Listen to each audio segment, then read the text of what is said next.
wanapokaa kwa utulivu namna hii, tena kwa amani na usalama namna hii, hawajawahi kutokea namna hiyo. Mshangilie Mungu wa mbinguni tena. Ninazungumza kwa habari ya usalama, amani na utulivu wa hii nchi.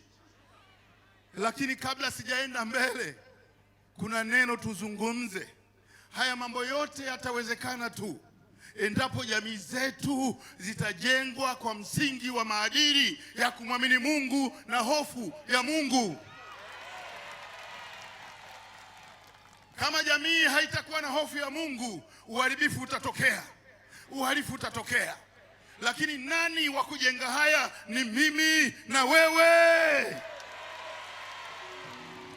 Naomba msomaji wa neno aje asome neno wakati nienda kumalizia, kwa sababu hamtatuelewa. Ningeomba tu mwenye Biblia afungue kitabu cha Luka mlango wa 2 mstari wa 52. Bwana Yesu asifiwe. Ninasoma katika jina la Bwana Yesu. Kitabu cha Luka sura ya 2 mstari ule wa 52. Bwana Yesu asifiwe. Naye Yesu akizidi kuendelea katika hekima na kimo, akimpendeza Mungu na wanadamu. Ndugu zangu, sasa hivi kumekuwa na changamoto kubwa ya maadili, lakini mstari huu unatufundisha kumbe kijana, mtoto anapozaliwa kwenye jamii ni lazima atoshe kwenye jamii. Na ndio maana anaposhindwa kutosha kwenye jamii, watu wanashangaa, huyu ni mtoto wa nani? Mbona tabia zake haieleweki? Mbona mwizi? Mbona mharifu? Mbona na vitendo hivi? Lakini mwenye jukumu hilo ni sisi walezi, wazazi na jumla kwa ujumla wake. Sasa hivi kwenye jamii kumekuwa na shida. Mtume akifundisha hapa, naona anafundisha kwa habari ya baraka na laana. Uhalifu unaanzia ngazi ya familia. Kama hatujaweza kusimama na familia zetu, tukatengeneza kizazi sahihi chenye hofu ya Mungu, uhalifu utakuwepo na mtakuwa mjatusaidia sisi polisi. Ni jukumu lenu kujenga maadili kwa watoto wetu. Ni kuwajenga kwa kuwafundisha neno la Mungu. Ni kuwafundisha na kuwajaza hofu ya Mungu, ili Mungu afanyike kuwa baraka katika maisha yao. Na tunavyozungumzia baraka, vijana na watoto wakumbuke, baraka zinaanzia nyumbani kwa wazazi. Sasa hivi vijana wamekuwa kama virusi kwenye maisha. Wazee wanapata sukari, wanapata pressure kwa ajili ya watoto. Vijana hawasikii wala hawaambiliki, wao wanajua kila kitu. Tuwalete mikononi mwa Mungu ili Mungu awasaidie tu, kizazi kipone. Kwa hiyo mnapokuja kusikia neno la baraka, ili kuomba sasa kwamba kizazi hiki kipone, Mungu akifanyie kazi. Na malizia, hebu soma huo mstari wa 48. Ninasoma katika jina la Yesu. Na walipomwona walishangaa, na mama yake akamwambia, mwanangu, mbona umetutenda hivi? Tazama, baba yako na mimi tulikuwa tukikutafuta kwa huzuni. Mstari wa 49. Akawaambia, kwa nini kunitafuta? Hamkujua ya kuwa imenipasa kuwamo katika nyumba ya baba yangu? Amen. Baba yako na mama yako tumekuwa tukikutafuta kwa huzuni. Wazazi tuna wajibu wa kuwalea na kuwaangalia watoto.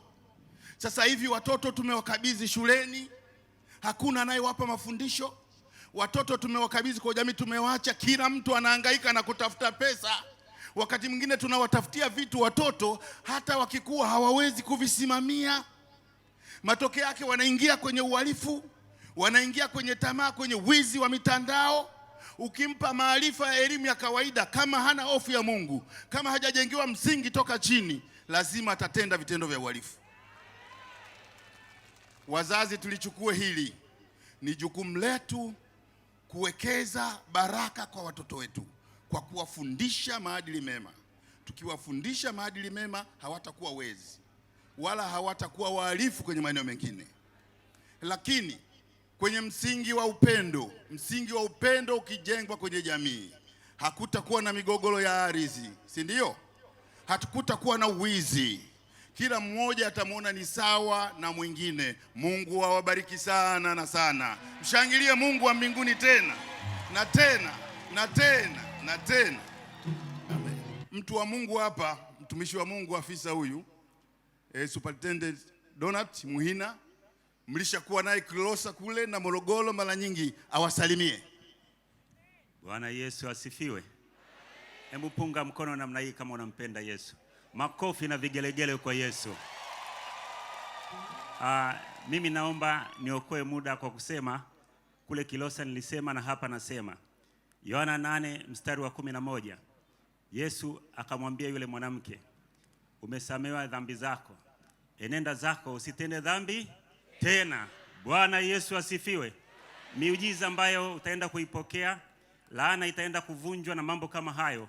Usitende uhalifu tena. Mwambie jirani yako usitende uhalifu tena.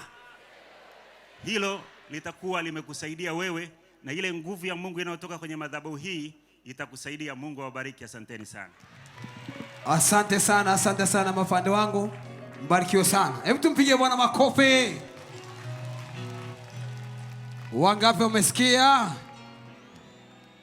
Hayo ni maneno ya baraka kutoka kwenye serikali yetu. Asante sana. Speed yako ni ya nini? Your speed is for what? Speed yako kubwa ni nini? Your great speed is for what? Unakimbilia pesa? Are you chasing au money? unakimbilia baraka? Or you are chasing blessing? Unakimbilia pesa? Or are you running elimu, to money? Or au baraka? education or blessing? Wimbo wa baraka The song of na blessing. elimu ya baraka. And education of blessing. Watoto hawezi kupata shule. Children cannot Shuleni wana masomo ya shule. At school, Lakini kuna somo la nyumbani na kuna somo la kanisani. Mtoto somo la baraka analipata kwa wazazi wake na kwa watumishi wa Mungu. Wote hawa ni wazazi. All of them are parents. Tumebadilika sisi wazazi. We have changed as shuleni, nyumbani. At home, tumekuwa walimu wa shule. We have become teachers of school. Masomo yetu tumeyaacha. We have left our lessons. Tumeshika masomo mengine. And we are holding on to tumekuwa walimu wa shule. We became the teachers of school. Kuwahimiza watoto. And to soma hesabu. Soma historia. Soma sayansi. Soma sheria. Unapambana nao. Nataka wakiwa wadogo pambana nao wajifunze baraka. Mtoto asipojua baraka ni nini, if a child doesn't know what is blessing, hata elimu yoyote ukimpa yote haifai chochote. Regardless of whatever education you'll give them, it won't be haimfikishi kokote of any profit. Huyo mtoto umemkosa. Mtoto yuko tayari a child is ready kufunga mzazi wake jela and to take his kwa sababu amemkaripia. Hiyo ni Ulaya. Kwa sababu walipoteza somo la baraka na laana. Ukitaka familia yako iendelee, ukitaka familia yako iendelee, ifundishe kupata baraka. Leo tuna vijana ambao wapo katika Morogoro hii, anasubiri baba yake afe ili achukue mali, anasubiri urithi wa baba. Mtoto yoyote unaombea baba yako afe au unasubiri baba afe uchukue mali, hiyo ni laana. Huhitaji mali kwa baba, huhitaji mali kwa mama yako, unahitaji baraka kwake. Ukipata baraka umepata zaidi ya mali. Sio pesa, sio mali, ni baraka. Baraka ni jeshi lisiloonekana linalotembea na mtu. That work with someone. Sema amen. Hallelujah. Linatembea na mtu. It work with someone. Tunao watumishi wa Mungu hapa ni askari. We have the servants of God that soldiers. Hallelujah. Barikiwe sana. Baraka ziko juu yako. Ni jeshi lisiloonekana. Linatembea na wewe. Popote unakokwenda. Kama kuna kizingiti linakiondoa. Kama kuna mlima linausambaratisha. Kama kuna wanaopigana nawe linapigana nao. Baraka ni jeshi lisiloonekana. Nataka baraka iwe juu yako. Baraka iwe juu ya watoto wako. Baraka iwe juu ya wajukuu zako. Baraka iwe juu. Oh my God. Mungu abariki. Hallelujah. Mungu abariki. God bless you. Wote sema baraka, baraka, baraka. All of you say blessing, blessing, blessing. Mtoto wako anapokuwa shule, when your child is at school, hauko kule we shuleni. you are not at school. Mtoto wako anapokuwa shuleni boarding, When your child is in kuna boarding school, majeshi yanashambulia maisha yake. they are the army that Nini fight their kitamfanya awe lives. salama? What will make them Sio safe? elimu, It's not sio education. pesa yako, It's not your ni money. baraka. It is blessing. Ndio maana Mungu akasema, That's why God said, Ibrahim, nimekubariki. Abraham, I bless you. Atakaye kulaani Whoever will nitamlaani, I'll atakaye kubariki Whoever will bless you, nitambariki. I'll bless them. Jeshi litakapokuja kupigana na wewe, When the army comes to fight, nitapigana nalo. I'll fight with them. Baraka. Blessing. Unapoanza kutembea na baraka, When you begin to kila walk with unakokwenda, blessing, wherever you go, jeshi linakufungulia njia. the army opens the door. Jeshi linakufungulia The njia. army opens the door. Jeshi linakufungulia njia. The army opens the Ukitaka door. kufanikiwa linakufanikisha. If you want to prosper, Maisha it yako prospers yanakuwa you. rahisi. Your life become Kila easy. unakokwenda kuna jeshi Wherever you go, there's linatembea an na army wewe which walk with bila you. kuonekana, Without even being linakutengenezea njia, visible. It prepares the way for you. linakufanikisha. It prospers Hey! you. Sikiliza. Listen, Huwezi kufananisha you cannot compare familia ya Yakobo the family of Jacob na familia ya Esau. and the family of Esau. Haziwezi kufanana. They will never be equal. Aliye uzao wa Yakobo The one who is the offspring of akija Jacob, hapa if he comes here, atastawi haraka. will thrive Aliye easily. uzao wa Esau, The one who is the kuna of jeshi la Jacob, laana there's the linapigana naye. army of Christ that fights them. Kuanzia leo atakayetaka kulaani ataanguka yeye. From today, whoever wants to Atakayetaka kukuangusha ataanguka yeye. whoever wants to pull you Atakayetaka down will be kupiga pulled katika down. roho ataanguka yeye. Whoever wants to strike you in the Familia spirit will be yako fall. Your family lazima iwe na baraka. must have blessing.